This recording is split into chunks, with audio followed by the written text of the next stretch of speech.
Viva Voz, com Vera Magalhães.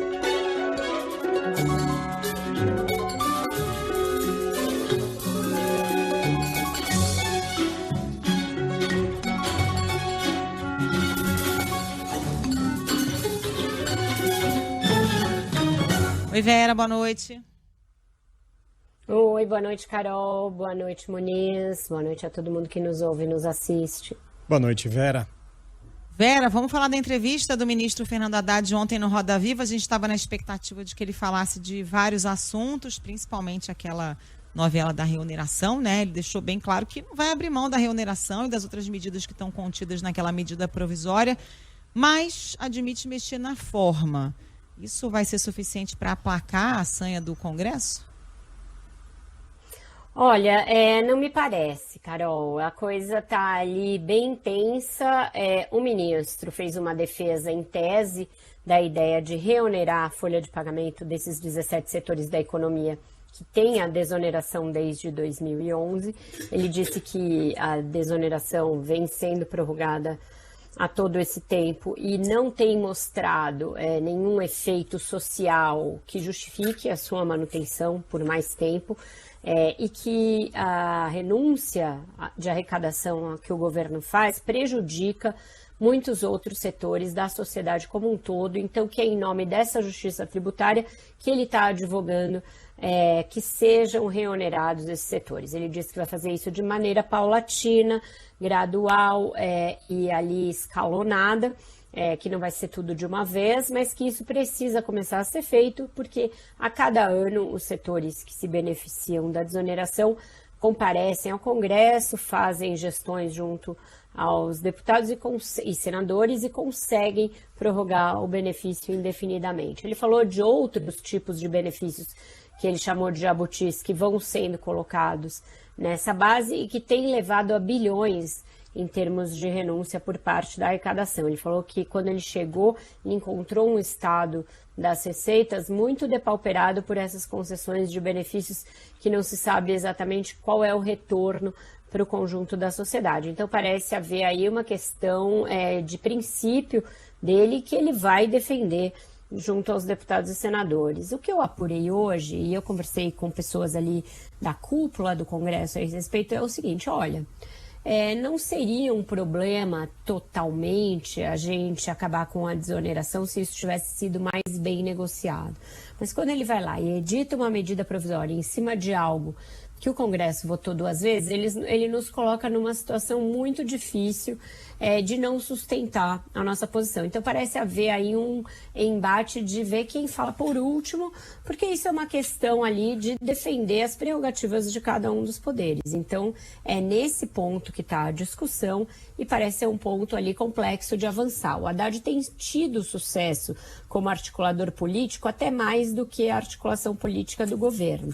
Ele é mais bem visto entre os senadores, os deputados, tanto os da mesa quanto os líderes, como alguém que sabe fazer negociação política, do que os ministros do Palácio. Então tem uma boa vontade de antemão com ele, mas a forma como ele fez foi considerada truculenta. Eu perguntei diretamente isso para ele, não foi arrogante, não foi truculento, e ele justificou a necessidade de mandar a MP lá no finalzinho do ano daquela maneira, como uma necessidade de cumprir a lei de responsabilidade fiscal, porque aquele valor referente à desoneração não estava previsto no orçamento que o próprio Congresso aprovou, e aí haveria uma discrepância de números, discrepância de dados, que poderia levar o Tribunal de Contas da União a rejeitar as contas do governo e a dizer que o governo estava incorrendo em infração à lei de responsabilidade fiscal. Então essa foi a justificativa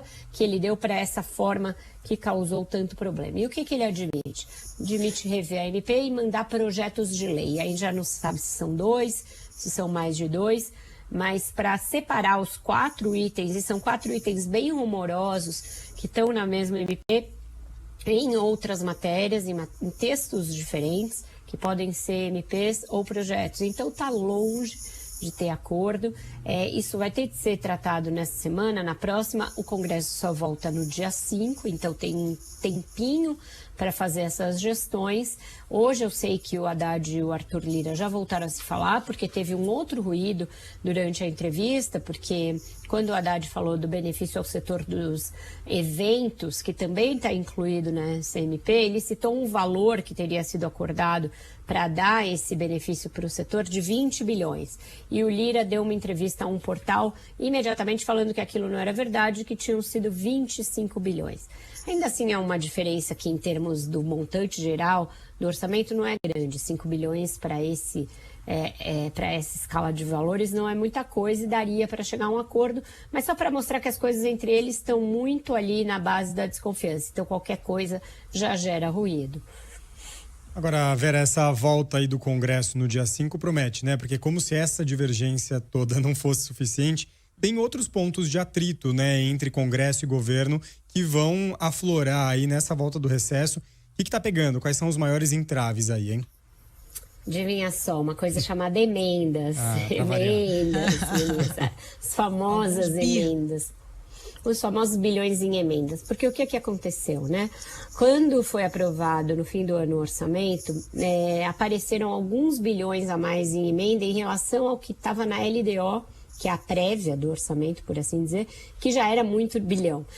Já tinha sido aumentado na LDO e no orçamento aumentou ainda mais. E, na ocasião, a Casa Civil, que é comandada pelo ministro Rui Costa, já tinha chiado com esse aumento, mas ainda assim conseguiram aprovar.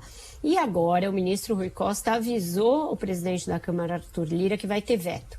Vai ter veto no orçamento a essas emendas. E aí, isso sempre causa comoção no Congresso, porque veto e emenda é uma coisa que eles levam muito a sério. Já estão dando como certo a derrubada desse veto, que ainda virá, o veto nem veio, e já estão falando em derrubá-lo. E isso causa mais atrito entre o Congresso e o Palácio. Essa cúpula palaciana, que é toda ela petista, raiz, petista puro sangue, ela não está em boa relação com o Congresso. Por quê? Porque o Rui Costa tem uma agenda que ele toca, que é a agenda do PAC, portanto de obras, e que precisa de recursos, e que esses recursos competem com os das emendas pelo orçamento. Então tem uma tensão natural entre os dois. E o outro ministro palaciano que está em maus lençóis é o articulador político, o Alexandre Padilha. Já estava no fim do ano, eu trouxe essa informação aqui para os nossos ouvintes e continua. Então, o que eu ouço dos principais caciques do Congresso é o Padilha não manda em nada, Padilha não tem autoridade, Padilha não negocia com ninguém e pedindo a cabeça do ministro, de certa maneira, embora esse seja um cargo que seja muito da confiança do presidente da República. Então, eles sabem que não adianta pedir a cabeça e que não adianta eles pleitearem esse cargo porque vai ser alguém que o Lula vai nomear se ele decidir tirar o Padilha, o que não me parece que ele tenha em mente, não me parece que ele queira tirar o Padilha. O Padilha é um ministro no qual ele confia muito. Então tem este outro ruído entre a articulação política e o Congresso e o motivo é um só, a emenda. Parece que o Lula estaria articulando algum plano B, né? Alguma forma de compensação, mas não está claro, né? Por enquanto é clima de insatisfação, né, Vera? É isso, eles vão ter que conversar, Carol. O Lula vai ter que conversar com o Lira, vai ter que conversar com o Pacheco antes do retorno do Congresso. Porque se voltar nesse clima, a tendência é o Congresso ir impondo umas pequenas derrotas ao governo para marcar posição. Isso já foi feito em governos anteriores, já foi feito no próprio governo Lula ali, se a gente lembrar o marco do saneamento, aquela MP que mexia na estrutura da esplanada. Foram casos em que o Congresso votou para marcar território, falar, olha, até um determinado ponto a gente vai com o governo e em algumas outras questões a gente vai votar com os nossos interesses. Então, se começar o ano nessa toada, a tendência que eu ouvi é o Congresso priorizar as próprias pautas e deixar as pautas do Executivo em segundo plano. Para um ano eleitoral e um ano em que o Lula ainda precisa recuperar popularidade e tudo mais, isso não é uma boa, um bom sinal, um bom começo de ano. Então as coisas vão ter de ser sim conversadas. O Vera, teve um outro ponto importante da entrevista em que ele falou que vai ser recalculada a faixa de isenção do imposto de renda sobretudo para quem ganha até 2 salários mínimos, continuar isento, né? Tem que haver ali uma correção. Quem ganha até 2 salários mínimos hoje não paga imposto de renda.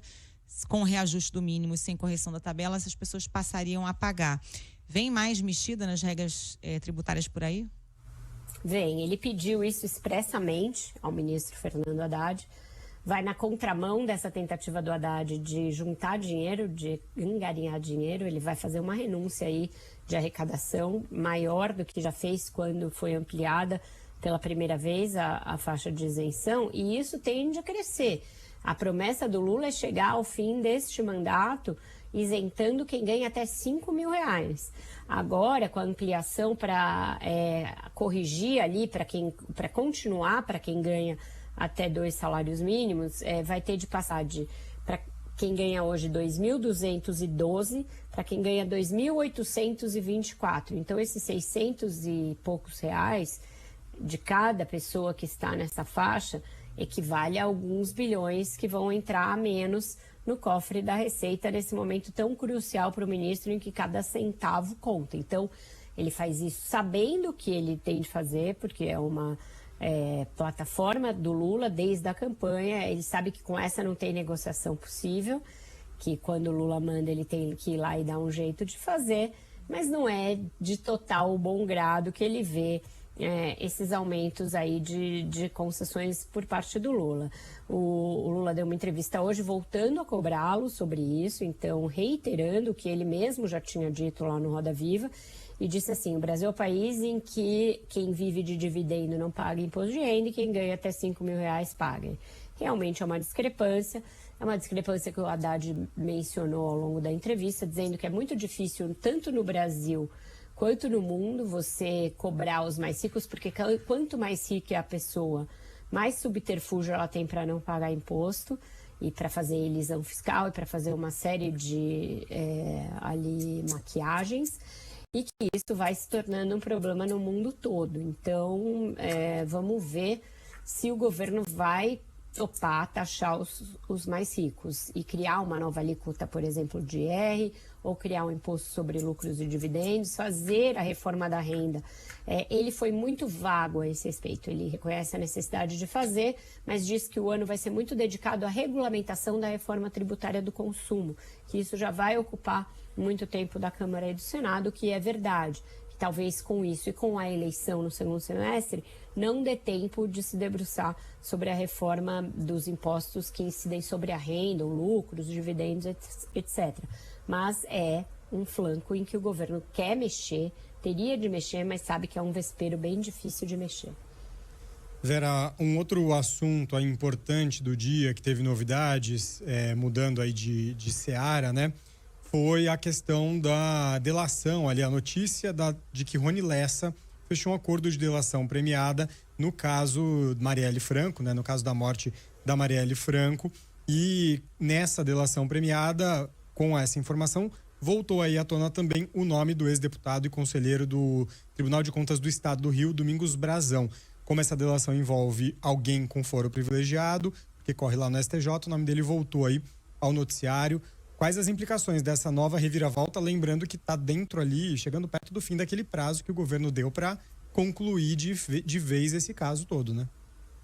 Exato, é uma reviravolta importante, porque é o executor dos assassinatos da Marielle e do Anderson que fechando um acordo de delação. Ela se soma à delação do Elcio de Queiroz, que era quem dirigia o carro no dia das execuções. Então, se essas mesmas delações forem na mesma direção e se o Rony Lessa trouxer elementos de prova para o processo que corroborem aquilo que o Elcio de Queiroz já falou, a coisa vai ganhando corpo e se pode avançar na questão do mando. É quase uma ilação o que está aí na praça, e também o que os repórteres que cobrem o caso há bastante tempo têm de bastidores, porque o caso corre em segredo de justiça, a delação ainda está sigilosa, ela ainda não foi homologada, mas como ela subiu para o STJ para a homologação, e são algumas autoridades que têm um foro no STJ, que é o outro tribunal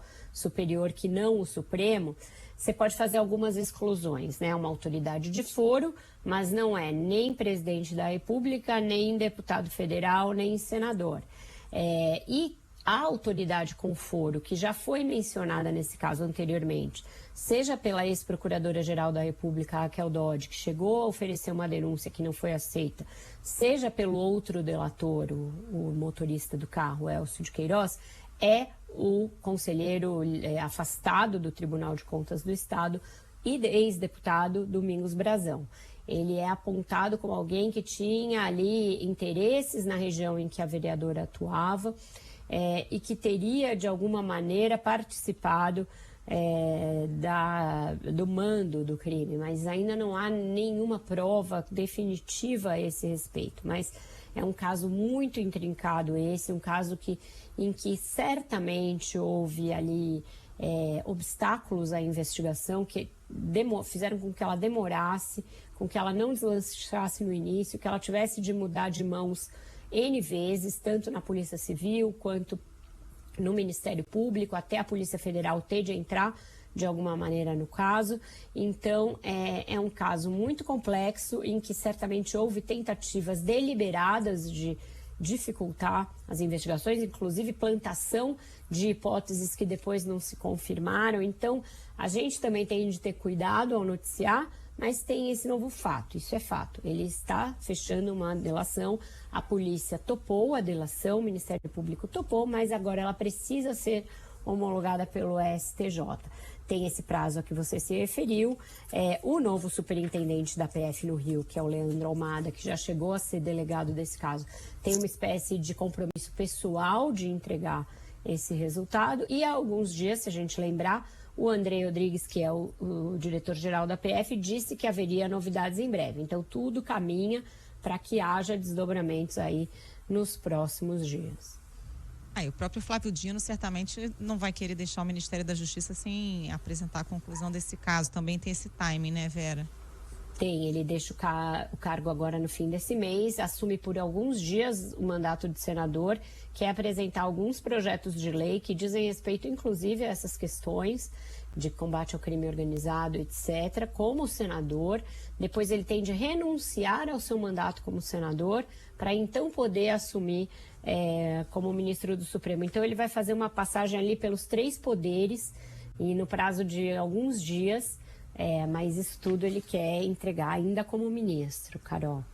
Agora, Vera, teve essa informação importante, né? Essa atualização importante do caso Marielle Franco e depois disso a direita bolsonarista tentou construir ali uma narrativa em cima da notícia dessa delação aí de Rony Lessa. Que tentativa é essa? Uma coisa sem limites, né? Que parte do deputado Nicolas Ferreira, que é uma pessoa que já se mostrou bastante desprovida de qualquer limite para plantar fake news e desinformação. Ele usou as suas contas nas redes sociais para dizer que um petista seria o mandante da morte da vereadora Marielle Franco. É um absurdo. Porque, primeiro, não se tem comprovação de nada, como a gente acabou de dizer. São tudo hipóteses em cima de uma delação ainda não homologada. Então, todo cuidado é pouco. Segundo, o nome ventilado, que é o do conselheiro Domingos Brazão, ventilado pelas razões que eu aqui enumerei, ou seja, o fato de ser uma pessoa com foro, o fato dele já ter sido mencionado em etapas anteriores da investigação, isso não permite a ele esse salto, esse triplo twist carpado de falar que há um petista como mandante, porque o Domingos Brazão nunca foi petista. Ele foi deputado por outros partidos que nenhum deles é o PT. O fato dele ter apoiado a Dilma Rousseff em 2010 não faz dele um petista no dia de hoje, não faz dele um petista nem na época. Então, isso é uma mentira pura e simples, uma tentativa de envolver um partido em um crime bárbaro e com o qual esse partido não tem nenhuma correlação. Então, isso é uma responsabilidade tremenda por parte de alguém que tem um mandato de deputado federal. Mais uma irresponsabilidade, mais uma desinformação, mais uma fake news plantada por esse deputado, que é o mais votado do estado de Minas Gerais, que vem a ser o segundo maior eleitorado do Brasil. Então é lamentável. O Carlos Bolsonaro também aproveitou para fazer uma outra coisa que eu acho igualmente lamentável, que é tripudiar mais uma vez sobre o cadáver da vereadora Marielle, ao cobrar a sua irmã e a sua viúva a respeito de posicionamentos nesse caso, que ainda é prematuro, incipiente, do qual não se tem informações. E aí, não vou falar nada? Agora o mandante, diante do nome do mandante, não vão falar nada? É uma coisa ali, no mínimo, de péssimo gosto, mas é isso, é esse o estado da direita atual, é o tipo de confronto que eles estão dispostos a fazer em cima de coisas graves que deveriam ser de interesse de qualquer grupo político, como apurar um assassinato, a execução de uma mandatária no curso do seu mandato. Vera, obrigada. Boa noite para você. Até amanhã. Obrigada por hoje, gente. Até amanhã. Tchau, tchau. Boa noite, Vera. Até.